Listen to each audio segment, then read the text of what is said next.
Hello students. अभी तक हमने हर एरे में ये जाना कि एरे आखिर होता क्या है, हमें एरे की ज़रूरत क्या है और हम एरे को डिक्लेयर किस तरीके से करते हैं और एरे को डिक्लेयर करने का सही तरीका क्या है और क्या तरीका हमें नहीं अपनाना चाहिए। अब हम समझेंगे कि हम एरेस को इनिशियलाइज कैसे करते हैं। तो बेसिकली एरे को इनिशियलाइज करने के हमारे पास दो तरीके होते हैं। पहला तरीका होता है कंपाइल टाइम पर जब हम एरे को इनिशियलाइज कर रहे हैं, दैट मीन्स जब हम प्रोग्राम लिख रहे हैं उस टाइम पर हम एरे को एलिमेंट्स दे रहे हैं। बट एक दूसरा तरीका हमारे पास होता है जिसमें हम करते हैं रन टाइम इनिशियलाइजेशन, जिसमें हम एरे को values run time, that means जब हम कंसोल पर यूजर से इनपुट ले रहे होते हैं उस टाइम पर हम एलिमेंट्स की वैल्यूज भी यूजर से इनपुट लेते हैं और इस तरीके से हम रन टाइम पर इनिशियलाइजेशन परफॉर्म करते हैं एरे का। तो सबसे पहले हम समझते हैं कंपाइल टाइम पर हम एरे का इनिशियलाइजेशन किस तरीके से कर सकते हैं। एरे को डिक्लेयर करते हैं हम इस तरीके से। फॉर एग्जाम्पल मैंने 5 साइज दी और डिक्लेयर करते टाइम ही जब मुझे एरे को इनिशियलाइज भी करना है तो उसके लिए मैं सिंपली यहां पर दो ब्रेसेस का यूज करूंगी और उसमें अब मैं वैल्यूज दूंगी 0 1 2 3 4। राइट, ये हो गई हमारी वैल्यूज।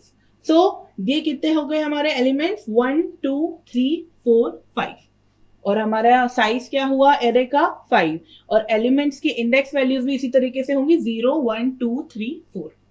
फाइन। ऐसे ही हम दूसरा एरे एक बार देखते हैं। फॉर एग्जाम्पल मैंने एक बी नाम का एरे बनाया जिसमें मैं 6 एलिमेंट्स दे रही हूँ और उसको मैं इनिशियलाइज कर रही हूँ। तो मैंने यहाँ पे 6 एलिमेंट्स दिए 2 5 8 11 10 और यहाँ पे मैंने फॉर एग्जाम्पल -1 दे दिया। साइज नेगेटिव में नहीं दे सकते पर एलिमेंट की वैल्यूज तो नेगेटिव में दे सकते हैं। और ये हमारे एरे के एलिमेंट्स की वैल्यूज हो गई और हमारे एरे के एलिमेंट्स के इंडेक्स क्या होंगे, ये इंडेक्स कहलाएगा 0 1 2 3 4 और ये 5। तो इस तरीके से हम एरे को इनिशियलाइज कर सकते हैं। पहला मेथड ये है। दूसरा मेथड हमारे इनिशियलाइज करने का क्या हुआ, फॉर एग्जाम्पल मुझे कुछ एलिमेंट्स की वैल्यू देनी है और कुछ एलिमेंट्स से मुझे कुछ वैल्यूज नहीं देनी है। तो आप उसको इस तरीके से लिखें, एरे 5 करके इक्वल्स टू, जैसे मुझे स्टार्टिंग की वैल्यूज देनी है, मैंने दिया 1 2 और 6 और उसके बाद मुझे 5 थे तो दो एलिमेंट्स और बचे अभी, तो उसके बाद मुझे सिर्फ 0 देना है। तो मैं ऐसे लिखूंगी तो भी सही है, या फिर इसको मैं इस तरीके से सिर्फ लिख दूं 1 2 और 6। तो जो बाकी की रिमेनिंग एलिमेंट्स की स्पेस होगी वहां पर डिफॉल्टली हमारा जो कंपाइलर होगा वो एरे को 0 से इनिशियलाइज कर देगा। दैट मीन्स जो हमारा एरे होगा पहले में उसको इंडेक्स में मिल जाएगा 1 2 6 और ऐसा लिखने की वजह से बाकी सब में उसको मिल जाएगा 0। तो ये भी हमारा तरीका हो गया एरे को इनिशियलाइज करने का। एरे को इनिशियलाइज करने का एक और तरीका है, अगर मुझे पूरे ही एरे के सारे ही एलिमेंट 0 चाहिए तो मैं सब पे 0 नहीं लिखूंगी, मैं सिंपली सिर्फ इस तरीके से लिख दूंगी A5 इक्वल्स टू 0। इसका मतलब क्या हुआ है कि एरे के सभी एलिमेंट्स की वैल्यूज क्या है, यहां पर 0 है। बट मैं कभी भी इस तरीके से एरे को इनिशियलाइज मतलब डिक्लेयर करके छोड़ नहीं सकती हूँ या फिर मैं उसको डायरेक्ट ऐसा लिख के छोड़ नहीं सकती हूँ। इसमें क्या होगा, वो बाय डिफॉल्ट एरे जो होगा वो गार्बेज वैल्यूज एक्सेप्ट कर लेगा और हमारे जो एलिमेंट्स होंगे वो सबकी वैल्यूज गार्बेज रहेंगी, तो ये हमारा गलत हो जाएगा। फिर उसके बाद एक और तरीका हमारे पास है एरे को इनिशियलाइज करने के लिए एलिमेंट वाइज, एक एक एलिमेंट वाइज। अभी तो मैंने क्या करा, यहाँ पर इस तरीके से ब्रेसेस के अंदर लिख दिया और जो हमारा एरे है, जो हमारा कंपाइलर है, वो बाय डिफॉल्ट समझ रहा है कि ये 0 इंडेक्स है, ये 1 इंडेक्स, ये 2, ये 3, ये 4, ये 5। मैंने यहाँ पे इस तरीके से लिखा तो मुझे उन जगहों पे कॉमा लगा के 0 लिखना पड़ा और जिस जगह पे मैंने इस तरीके से लिख दिया 1 2 6 लिख दिया, तो मैं चाहती थी कि एरे के 4th इंडेक्स पे 6 आए, एरे के सेकेंड इंडेक्स पर 1 आए, एरे के 3rd इंडेक्स पे 2 आए, लेकिन एरे के 0 इंडेक्स पे 0 आए और एरे के 5th इंडेक्स पर भी 0 आए। दैट मीन्स मैं कुछ इस प्रकार चाहती थी।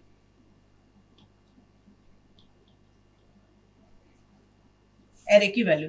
तो मैं क्या इनको सेपरेटली भी इनिशियलाइज कर सकती हूँ? तो जी हाँ, हमारे पास एक और तरीका है सेपरेटली इनिशियलाइज करने के लिए। एक बार हमने डिक्लेयर कर दिया एरे को इस तरीके से, इंट ए साइज जो भी है हमारी, उसके बाद मैं एक एक एलिमेंट को इनिशियलाइज कर सकती हूँ।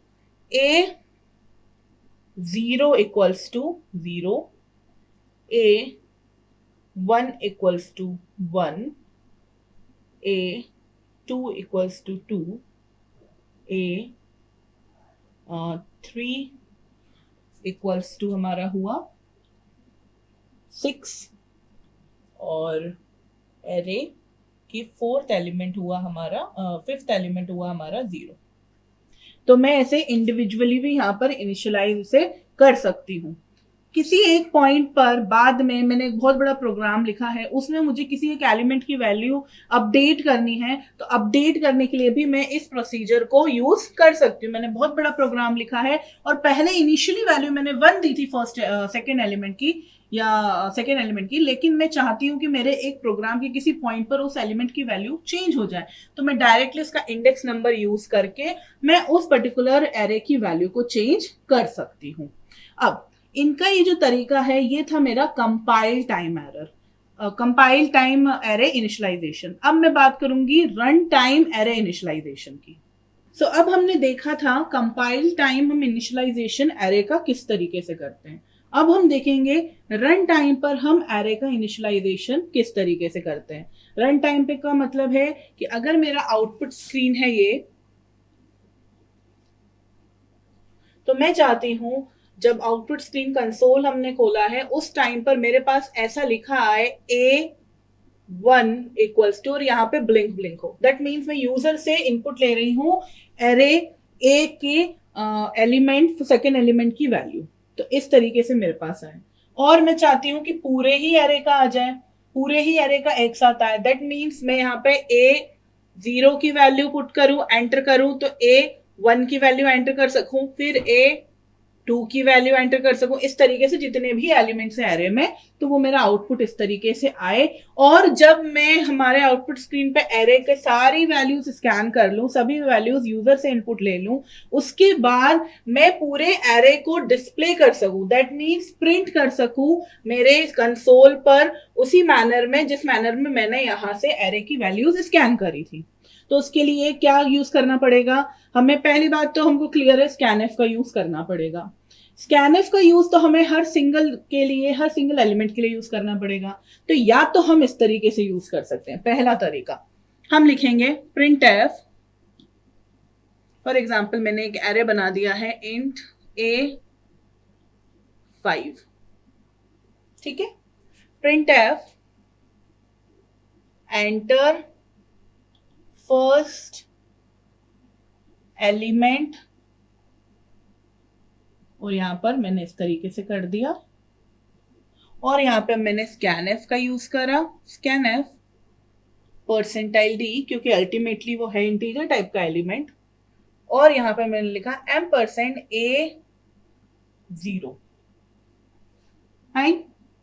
A0 that means first element. तो ये हमारा मेमोरी स्पेस में जो हमारा एरे है 5 एलिमेंट्स का, उसकी 0 इंडेक्स की वैल्यू हमने यूजर से स्कैन करी और वो वैल्यू यहाँ पर हमने फिल करी। फॉर एग्जाम्पल वो 5 थी, ठीक है।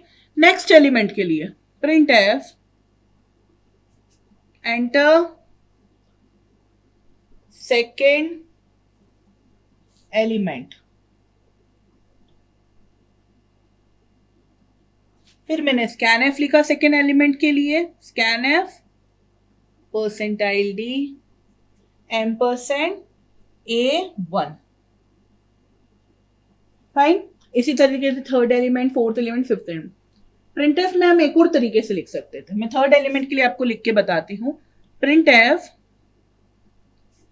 जैसे हमारा एरे का नाम है A, और मैं चाहती हूं कि मेरा इंडेक्स नंबर भी लिखा है कि वो इंडेक्स नंबर किस इंडेक्स नंबर के लिए मैं यूज करने वाली हूं उस एरे को, तो मैं यहां पे लिख सकती हूं परसेंटाइल डी,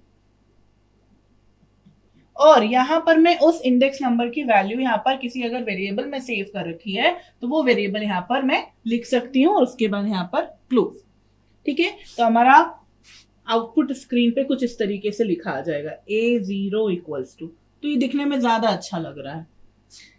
फिर स्कैन करूंगी वैल्यू, तो स्कैन एफ करने के लिए same percentile d ampersand A2।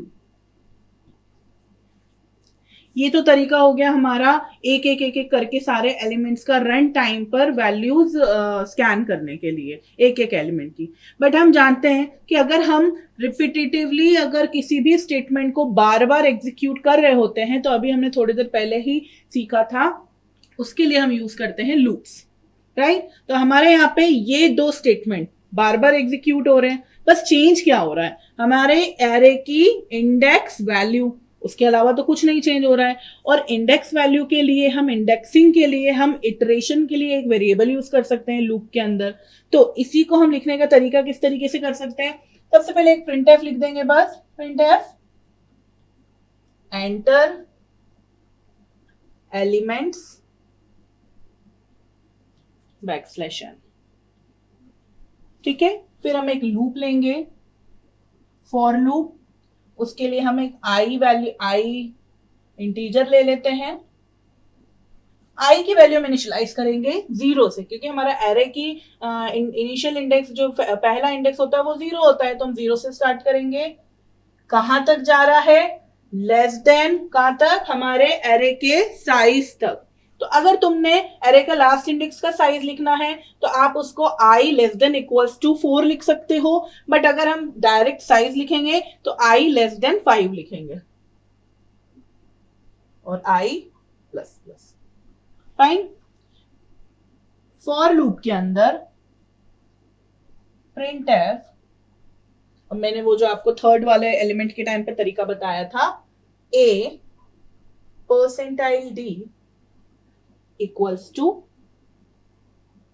आई, जो भी हमारी आई की करंट वैल्यू होगी वो यहां पे लिखाएगी, और scan F percentile D A, I की जो भी करंट वैल्यू होगी उसके लिए हम स्कैन करेंगे एरे का। तो ये वर्क कैसे होगा, जैसे ही हमारी जो आउटपुट स्क्रीन होगी उस पर किस तरीके से आएगा, सबसे पहले जब आई की वैल्यू 0 होगी तो हमारा आई की वैल्यू 0 होगी, उसके लिए हम यहाँ पे प्रिंट करा रहे हैं A percentile D that mean 0 equals to, फिर उसके बाद हम क्या कर रहे हैं, स्कैन कर रहे हैं वैल्यू यूजर से। तो स्कैन करते टाइम यहाँ पे क्या हो रहा है, A0 की वैल्यू हम स्कैन कर रहे हैं, तो बेसिकली हम काम यही वाला कर रहे हैं, ठीक है। यहाँ पे आएगा M%। सो A0 की वैल्यू हमने स्कैन करी तो यहाँ पे यूजर ने डाल दिया 5। फिर उसके बाद नेक्स्ट साइकिल, नेक्स्ट इटरेशन, आई प्लस प्लस होने की वजह से आई की वैल्यू हो गई 1, A1 इसकी value for example they the 8, next iteration A2 9, next iteration A3 -2, next iteration A4 11। तो इस तरीके से हमारे इंडेक्स नंबर भी लिखे आ गए। तो ये तरीका हुआ हमारे इनिशियलाइज करने का रन टाइम पर। अगर मुझे इसी को देखना है, दैट मीन मुझे इसी का डिस्प्ले देखना है प्रोग्राम में, कि हमारे एरे जो मैंने अभी इनपुट्स लिए हैं वो एक लाइन में 5 8 9 2 11 लिखा आ जाए, तो ये हम पहले भी कर चुके हैं। जब हमें आपसे एपी प्रिंट करा रही थी, जब हमने अरिथमेटिक प्रोग्रेशन का प्रोग्राम करा था व्हाइल लूप के साथ में, तो मैंने आपसे एपी प्रिंट करवाई थी। उस टाइम पर मैंने एक एस्केप सीक्वेंस का यूज करा था, वो क्या था, मेरा _t टैब यूज करने के लिए, कि एक टैब स्पेस आगे बढ़ जाए। तो सिंपली हम फॉर लूप का यूज करेंगे, और फॉर लूप के अंदर हम लिखेंगे सिर्फ एक स्टेटमेंट, प्रिंटफ स्टेटमेंट, जिसमें हम प्रिंट कराएंगे हमारे एलिमेंट्स को। So for loop I equals to 0, I is less than 5 और I plus plus printf percentile d \t tab के लिए, और यहां पे आ जाएगा AI। That's it।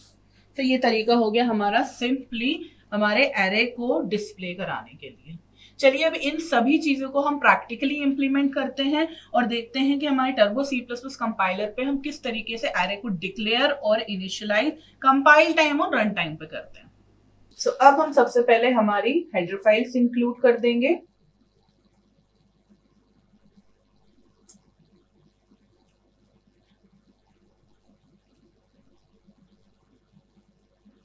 उसके बाद हमारा मेन फंक्शन,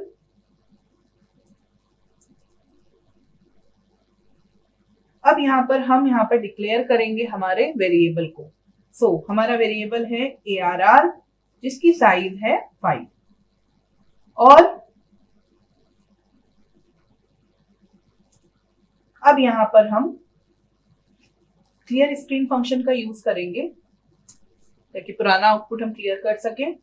और यहाँ पर अब हम हमारे एरे की इनिशियलाइजेशन करेंगे। तो सबसे पहले हमने जो एरे का इनिशियलाइजेशन सीखा था जो कि था डिक्लेरेशन के टाइम पर, तो यहाँ पर हम डिक्लेरेशन के टाइम पर ही एरे का इनिशियलाइज कर सकते हैं। फॉर एग्जाम्पल मैंने दी वैल्यूज 2, 31, 23, 45 एंड 54, तो ये हो गई हमारी 5 वैल्यूज। इस तरीके से हम एरे को इनिशियलाइज कर सकते हैं और यहाँ पर हम बस गेट ch लिख सकते हैं। अभी हमने सिर्फ एरे को इनिशियलाइज करा है, देख लेते हैं कोई कंपाइल टाइम एरर तो नहीं है, सिर्फ एक वार्निंग है और वो क्या है कि ARR को जो वैल्यू हमने असाइन करी है वो हमने अभी यूज नहीं करी क्योंकि हमने उसको प्रिंट करा के नहीं देखा है। राइट ना, जो मैंने आपको प्रिंट कराने का तरीका बताया था उसके थ्रू अगर हम उसको प्रिंट कराते हैं तो फॉर लूप यूज करना पड़ेगा। उसके लिए मुझे यहाँ पर एक और वेरिएबल बनाना पड़ेगा, तो मैं एक इंटीजर टाइप का यहाँ पर वेरिएबल बना देती हूँ, int I equals to 0, I is less than equals to या फिर less than 5, I plus plus। और यहाँ पर मैं एक printf लिख रही हूँ, printf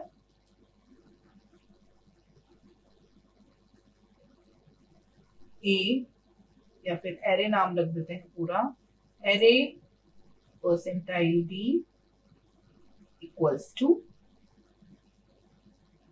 हमें एक एक इंडेक्स वैल्यू इसमें पता चल जाएगी। यहाँ पर भी परसेंटाइल डी बैकस्लैश n, पहला हमारा परसेंटाइल डी था आई की वैल्यू के लिए, दूसरा हमारा परसेंटाइल डी है एरे की वैल्यू, एरे के एलिमेंट की वैल्यू के लिए। राइट, तो अब इसको हम सेव कर देते हैं और इसको हम कंपाइल कर देते हैं और अब इसको हम रन कर देते हैं। देखिए अब कंपाइलेशन के टाइम पर आपको वार्निंग नहीं मिली कि एरे का आपने वैल्यू यूज नहीं करी। क्यों नहीं मिली? क्योंकि अब हमने प्रिंट करा लिया है। तो अब हम इसको कंपाइल करेंगे और फिर रन करेंगे। तो हमारा एक एक इंडेक्स वैल्यू आ गई है एरे की और उन एक एक इंडेक्स वैल्यू पे रिस्पेक्टफुली वैल्यूज क्या रखी हुई हैं वो भी आ गई हैं, 2, 31, 23, 45 एंड 54। मैंने आपको बताया था इनिशियलाइजेशन करते टाइम अगर हमने स्टार्टिंग के 2 वैल्यूज दी हैं और उसके बाद की वैल्यूज नहीं दी हैं तो उस केस में क्या हो रहा है आप देख लीजिए, उसे बाय डिफॉल्ट 0 मिल गया। नेक्स्ट अगर मैंने सभी में 0 देना है, सभी एलिमेंट्स की वैल्यू 0 देनी है तो उसके लिए मुझे क्या सिंपली 0 अगर रख दूंगी मैं वहां पर तो सभी एलिमेंट्स 0 इनिशियलाइज हो जाएंगे। इसे कंपाइल करा और रन करा, सभी को 0 मिल गया। मैंने आपको एक चीज बताई थी कि आप इस तरीके से लिखेंगे तो क्या होगा आपका, क्योंकि हमने उसे वैल्यूज नहीं दी थी इनिशियल वैल्यूज तो उसने क्या हुआ एक गार्बेज वैल्यू ले ली 344। फाइन, अगर मैंने इस तरीके से डिक्लेयर करा होता दैट मींस उसकी साइज नहीं बताई है तो क्या हुआ होता, हमारे पास एक एरर आई है ARR इज अननोन और 0, दैट मींस ARR की क्या साइज है वो क्या चीज है वही नहीं पता है। क्योंकि अगर वो एक एरे है तो हम ब्रैकेट में साइज लिखेंगे, अगर वो एरे नहीं है तो हम ब्रैकेट का यूज नहीं करेंगे, वो एक वेरिएबल है, तो इसलिए कंपाइलर को ये समझ ही नहीं आ रहा है। फाइन, तो हम यहाँ पे साइज बना देते हैं 8 फॉर एग्जाम्पल, या 5 लिया था। मैंने आपको मैक्रो के थ्रू भी बताया था बट जब हम मैक्रोस पढ़ेंगे उस टाइम पर हम उसको एरे में यूज करेंगे। अब मैंने आपको एक बताया था तरीका एरे को रन टाइम पर लेने का, राइट? अब उसमें हम रन टाइम पर करते हैं। फॉर से पहले एक प्रिंटफ यूज करेंगे, printf enter the elements of the array, यहां से हम एलिमेंट्स एंटर करवाएंगे और अब यहां पर हम एक लूप यूज करेंगे फॉर और यहाँ पर हम लिखेंगे i इक्वल्स टू 0। आई, अब आप सोचो कि हम फिर से आई यूज कर रहे हैं तो उससे आई की वैल्यू नेक्स्ट लूप के लिए खराब तो नहीं होगी, कोई सेंस नहीं है। आई की वैल्यू अगर 6 तक गई इटरेशंस में तो वापस से नेक्स्ट लूप के लिए मैंने आई की वैल्यू 0 कर दी इनिशियल, तो उसमें कोई भी प्रॉब्लम नहीं होगा। I is less than 5, I plus plus, इसमें हमने एक प्रिंटफ का यूज करा,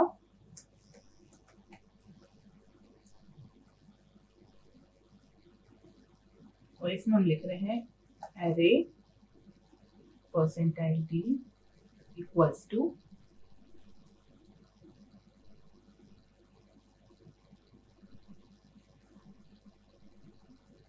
और यहाँ पे हम स्कैनफ का यूज करेंगे, स्कैनफ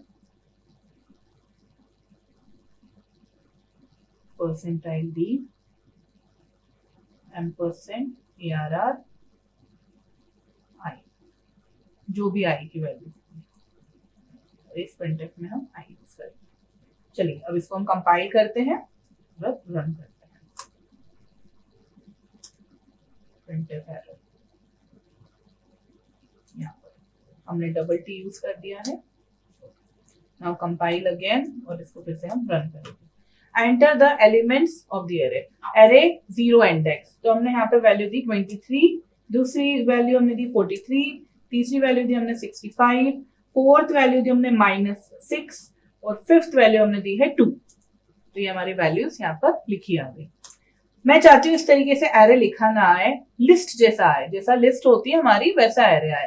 तो हम कुछ नहीं कर सकते हैं, सिंपली यहाँ पर हमें एरे को प्रिंट कराना है न्यू लाइन से, और यहाँ पर हम टैब का यूज करेंगे, हमारा जो स्किप सीक्वेंस है टैब स्पेस के लिए। अब हम इसको कंपाइल करेंगे और रन करेंगे। वैल्यूज दी 2, 3, 5, 7, 8, तो 2, 3, 5, 7, 8 हमारा यहाँ पर आ गया है। ये न्यू लाइन यहाँ से हटा देते हैं हम, अगेन कंपाइल करते हैं, इसे रन करते हैं। तो 2, 4, 3, 1, 7, तो 2, 4, 3, 1, 7 लिस्ट में हमारा आ गया है यहाँ पर एरे।